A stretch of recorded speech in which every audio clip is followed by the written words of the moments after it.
To enable voice typing in Windows 10, open the control panel. Type control panel in the search box and then click on the first result.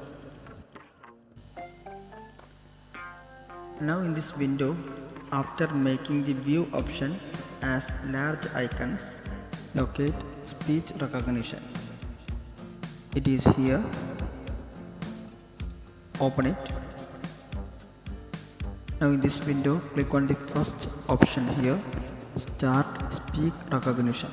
If you are first time to use this facility, then click here next in the setup window, and from here select the type of your microphone and click next.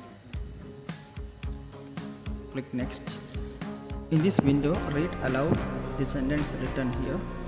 Once your computer can recognize your voice, then the next button here will be activated.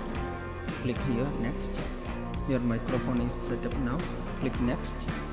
From here choose the first option, enable document review, and then click next. Here select the activation mode. I prefer manual activation. Then click next.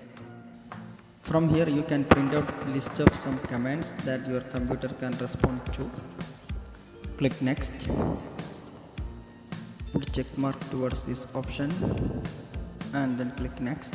In the next window you can watch a tutorial or just skip it. I'm going to skip it. Okay, now the speech recognition facility has been activated in your system. Now return to the Microsoft Word file. Now click on this mic icon and start typing by voice. I hope this video will help you. Thank you for watching this video by iTech Tips. Please like this video and subscribe my channel for my latest videos. Thank you.